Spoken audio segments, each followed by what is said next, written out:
Welcome to Modern Investing Techniques, episode 26 for April 23rd, 2026. I'm Patrick, coming to you from Vancouver. Let's get into the numbers, the strategy, and today's AI selected trade. Quick reminder, everything we discuss here is for education and entertainment.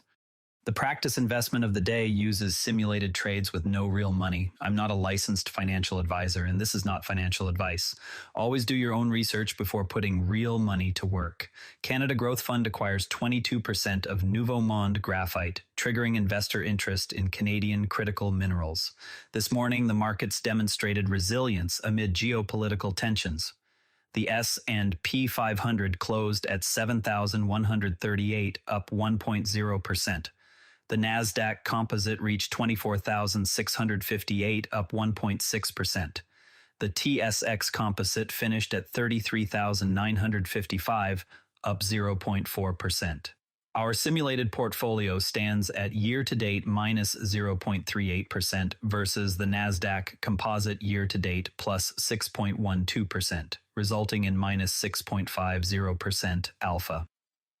About 16 days ago, we picked SSNLF on an earnings surprise momentum play on artificial intelligence memory chip demand that closed flat at 0.00%.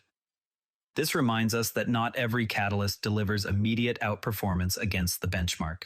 Investors should watch energy margin developments and Canadian small cap filings for rotation signals.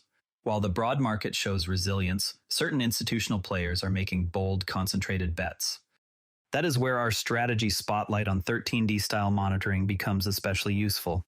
13D filings, or their Canadian SEDAR equivalents, reveal when sophisticated investors cross the 5% ownership threshold. These disclosures let us track smart money moves early in the process. The Canada Growth Fund's 22% position in Nouveau Monde Graphite signals strong conviction in domestic battery materials supply chains. This is especially relevant as electric vehicle and energy storage demand continues to grow. Canadian investors can implement this by setting CEDAR alerts for TSX and TSX Venture critical minerals names. You then evaluate the filer's mandate, the stake size, the target's cash runway, project permits, and offtake contracts. Only after that review would you consider allocating 2 to 5% in a TFSA or RRSP. On platforms like Questrade or Wealthsimple, this fits well within tax-advantaged accounts. Historically, this approach has produced double-digit average returns in Canadian resource names over 6 to 12 months when the investor brings strategic value. Of course, commodity price volatility permitting delays and low liquidity on the TSX Venture must be respected. The key is distinguishing passive stakes from those with board seats or development commitments. Once you have identified high conviction stakes, the next question is how to generate reliable cash flow from the rest of your portfolio.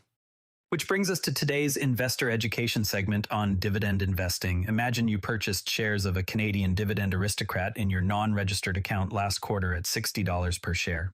It carried a $2.80 annual dividend for a 4.67% yield.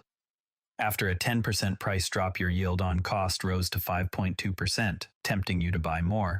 Dividend yield is simply annual dividend divided by current price. Yet the payout ratio, dividends as a percentage of free cash flow, is what reveals true sustainability. Ratios above 75% have historically preceded cuts in roughly 60% of cases within 2 years. Target sustainable ratios below 65% and 5-year growth at least 2% above inflation.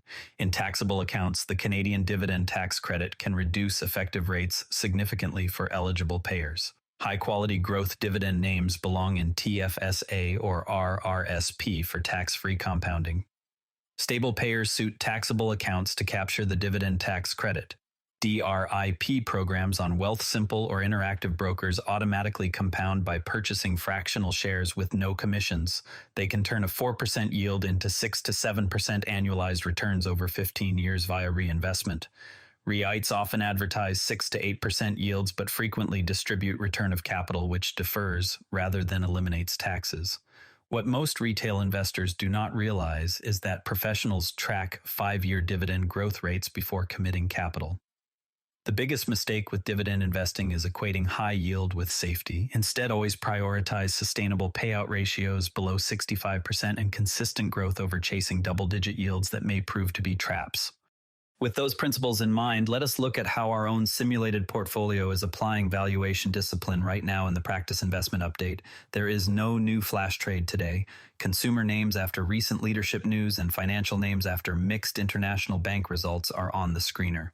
Yet neither meets the flash trade criteria of RSI below 30 on the daily chart combined with volume at least 2 times the 20-day average and positive order flow confirmation. I need that full triple alignment to justify same-day deployment.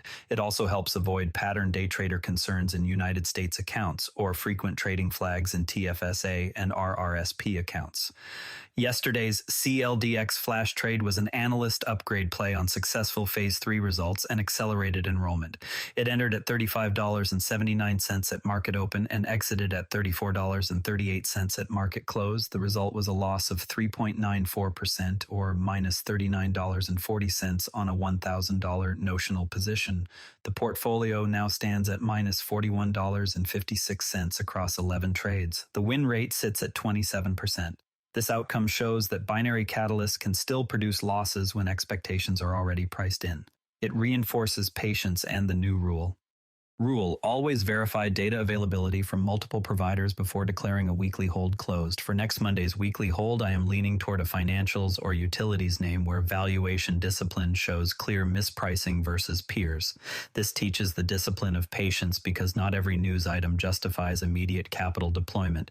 Waiting for your specific setup protects against fear of missing out driven losses.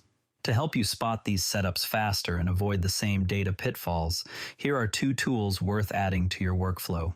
Investing Pro delivers stock screeners, fair value models, financial health scores, and peer benchmarking in one dashboard. It lets you filter for Canadian dividend aristocrats with payout ratios under 65%, or it can surface TSX names showing improving free cash flow trends within minutes. The paid tier is currently at 2026's lowest price if you subscribe before the sale ends.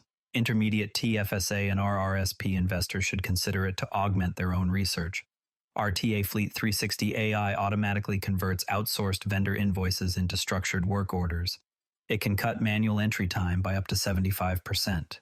Individual investors gain an edge by tracking which public industrials or logistics companies adopt similar artificial intelligence efficiencies. Sustained margin expansion from such tools often precedes upward re-ratings. The broader lesson applies to any sector where artificial intelligence reduces operating costs. Both of these tools democratize capabilities once reserved for institutions. While those platforms give you an analytical edge, let us close with 4 quick market signals that could shape positioning over the coming weeks. Europe's largest refinery is running at full capacity on jet fuel. Middle East tensions threaten product shortages. Consider adding exposure to European energy refiners or oil services in your RRSP while Brent stays above $100. The UK construction firm Galliford Try finished its £10 million share buyback program. This is typically interpreted as management viewing shares as undervalued and providing a price floor. Add Galliford Try to your European industrials watch list for potential post-buyback momentum. Despite fewer cheap names sector-wide, 3 space stocks are trading at more attractive valuations. This comes amid rising commercialization interest. Allocate up to 3% of your speculative bucket to one via fractional shares on Wealthsimple. The appointment of former Nike executive Heidi O'Neill as Lululemon's new CEO produced an immediate negative share price reaction. It left investors unimpressed with this consumer name. Avoid initiating new positions in Lulu until at least one earnings report under the new CEO. That wraps today's briefing. Remember to run every idea through your own valuation discipline and risk process. Before we wrap, keep an eye on financials and utilities for next Monday's weekly hold, where valuation discipline may reveal clear mispricing versus peers. That's modern investing techniques for today. If you found this useful, share it with a fellow investor and subscribe wherever you listen. Check the resources page for tools and platforms we discussed. We're back tomorrow. Keep learning, keep investing. This podcast is curated by Patrick, but generated using AI voice synthesis of my voice using ElevenLabs. The primary reason to do this is I unfortunately don't have the time to be consistent with generating all the content and wanted to focus on creating consistent and regular episodes for all the themes that I enjoy, and I hope others do as well.